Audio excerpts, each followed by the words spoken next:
ഈശോ മിശിഹായിക്ക് സ്തുതിയായിരിക്കട്ടെ. ക്രൈസ്തവ ജീവിതത്തിൽ ഒരുവനെ കഴുകി വിശുദ്ധീകരിക്കുവാനുള്ള ദൈവിക ഇടപെടൽ നടക്കുന്ന കാലഘട്ടമാണ് നോമ്പ് കാലമെന്ന് വിശുദ്ധ ആഗസ്തീനോസ് പറയുന്നു.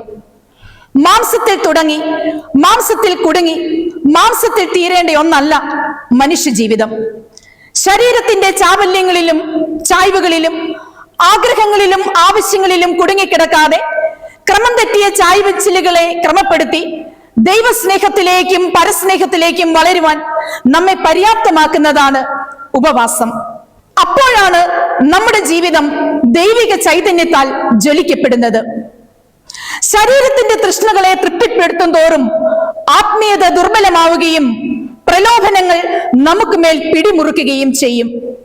അതിനാലാണ് തിരുസഭ നമുക്ക് ഓരോ വർഷവും കൃത്യമായി നമ്മുടെ ആത്മീയ നവീകരണത്തിനായും കഴിഞ്ഞ കാലഘട്ടങ്ങളിൽ നഷ്ടപ്പെട്ടു പോയ ജീവിതത്തിന്റെ താളക്രമം വീണ്ടെടുക്കുവാനും അവസരങ്ങൾ നൽകുന്നത്.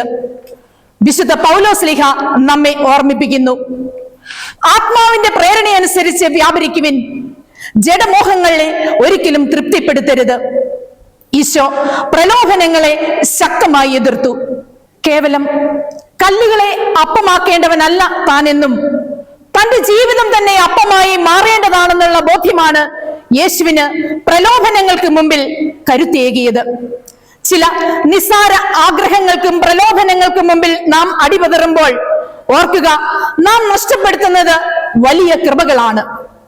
ഏസാവിന് തന്റെ കടിഞ്ഞൂൽ അവകാശം നഷ്ടമായത് കേവലം ഒരു പായസ കോപ്പയ്ക്ക് മുൻപിലാണ്. ലോകം വെച്ച് നീട്ടുന്ന പായസ കോപ്പകൾക്ക് മുമ്പിൽ മനസ്സ് പതറാതെ നിൽക്കുമ്പോഴാണ് അതിലും ഉദാത്തവും ഉന്നതവുമായ അനുഗ്രഹങ്ങൾ നമുക്ക് ലഭിക്കുക. നെറ്റിയിൽ ചാരം പൂശിയാണ് നാം നോമ്പ് ആരംഭിക്കുന്നത്. നമ്മുടെ വീടുകളിലെ വിളക്കുകളിൽ ക്ലാവ് പിടിക്കുമ്പോൾ നാം ചാരം കൊണ്ട് കഴുകാറുണ്ട്. ആത്മീയ ജീവിതത്തിലും ഇത്തരം തിന്മകളുടെ ക്ലാവ് മൂടുമ്പോൾ ചാരം പൂശി അനുദപിക്കുമ്പോഴാണ് വിശുദ്ധിയിൽ നാം തിളങ്ങുന്നത്. ഓരോ നോമ്പാചരണവും വിശുദ്ധിയുടെ തിളക്കം വീണ്ടെടുക്കുവാൻ നമ്മെ സഹായിക്കട്ടെ. നന്ദി.